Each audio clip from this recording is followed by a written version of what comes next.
नमस्कार, मैं अंजुम कुरैशी। आप देख रहे हैं ANTV। भारतीय मजदूर संघ का 18वां अधिवेशन समाप्त होने के बाद दिल्ली में संघ के सदस्य पवन कुमार ने प्रेस वार्ता को संबोधित करते हुए बताया कि अधिवेशन के अंदर बहुत अहम मुद्दे उठाए गए, जिनमें से नीति आयोग पर सवाल खड़े किए गए। पवन कुमार ने बताया कि नीति आयोग में किसानों, मजदूरों, महिलाओं और MSME का प्रतिनिधि नहीं है। नीति आयोग केवल कॉरपोरेट जगत के लिए काम करता है। भारतीय मजदूर संघ चाहता है कि इसमें बदलाव किया जाए और नीति आयोग का पुनर्गठन किया जाना चाहिए, क्योंकि इसमें सही ढंग से कार्य नहीं हो पा रहा और इसमें भारतीय मजदूर संघ का भी एक प्रतिनिधि होना चाहिए जो मजदूरों की मांगों को आयोग के सामने रख सके। साथ ही पवन कुमार ने घोषणा की है कि 22 व 23 जून को प्रत्येक जिले में धरना प्रदर्शन किया जाएगा और माननीय प्रधानमंत्री को ज्ञापन भी सौंपा जाएगा। इस नीति आयोग के बारे में बहुत सारी चीज़ें निकल करके आई। इसने तमाम मिनिस्ट्रियों को और डायरेक्शन इशू करना शुरू किया, ये करो, ये करो, ये करो।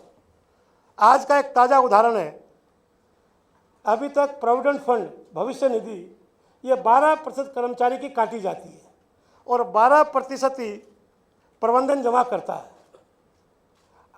इसका डायरेक्शन इशू हुआ है कि ये भविष्य निधि 10% काटी जाए, यानी कॉर्पोरेट हाउस को कैसे लाभ देना है, यही इस नीति आयोग का एक धंधा बन करके रह गया है। इस नीति आयोग ने सुप्रीम कोर्ट के निर्णय की भी अनदेखी करते हुए और ये कहा कि समान काम का समान दाम की जो धारा है कॉन्ट्रैक्ट एक्ट में, उसको हटा दिया जाए। आप सब जानते हैं कि इस देश में इंडियन लेबर कॉन्फ्रेंस की एक स्वस्थ परंपरा है। मजदूरों के जितने भी विषय होते हैं, जिसको लेबर पार्लियामेंट कहा जाता है, उस लेबर पार्लियामेंट में हम चर्चा करते हैं। लेबर पार्लियामेंट में चर्चा करने के बाद जो त्रिपक्षीय है, जिसमें सरकार के प्रतिनिधि, प्रबंधक के प्रतिनिधि और कर्मचारी मजदूर जगत के प्रतिनिधि वहाँ आकर बैठते हैं। एक गहन चर्चा के बाद वो निर्णय करते हैं, वो निर्णय को सरकार लागू करती आई है। उस निर्णय में अंतर्राष्ट्रीय मानक क्या है, वो सारा ध्यान में रख करके निर्णय किए जाते हैं। अभी एकाएक नीति आयोग ने कह दिया कि समान काम का समान दाम, ये जो कॉन्ट्रैक्ट एक्ट के रूल सेक्शन 25 के 25 का सेक्शन है, इसको एक तरफा हटा दिया जाए।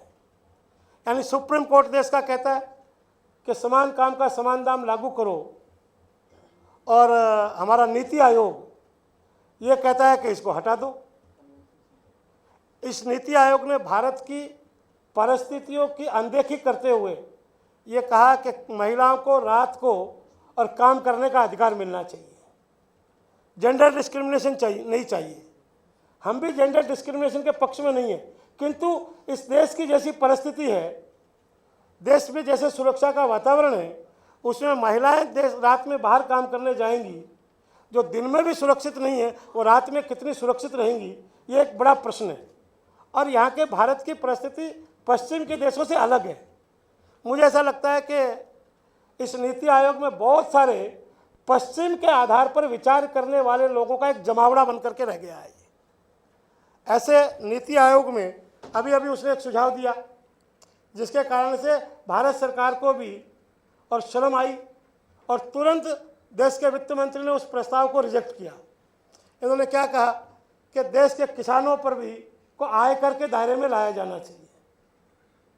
अगर देश का किसान आयकर के दायरे में आएगा, जो पहले से ही आत्महत्या करता है, आयकर के दायरे में आने के बाद और क्या करेगा, उसकी चिंता किए बगैर इसने तुरंत बोल दिया आयकर के दायरे में आना चाहिए। तुरंत भारत सरकार को और आयोग के सुझाव को रद्द करना पड़ा कि नहीं, किसान आयोग के आयकर के दायरे में नहीं आएंगे। भारतीय मजदूर संघ द्वारा उठाए गए मुद्दे अहम हैं और मजदूरों के हित में सराहनीय कदम है। इसलिए सरकार को चाहिए कि इस ओर ध्यान दे और नीति आयोग में परिवर्तन करे, ताकि मजदूरों के अधिकारों का उल्लंघन ना हो सके। खबरों के सफर में फिलहाल इतना ही। दीजिए हमें इजाजत। नमस्कार।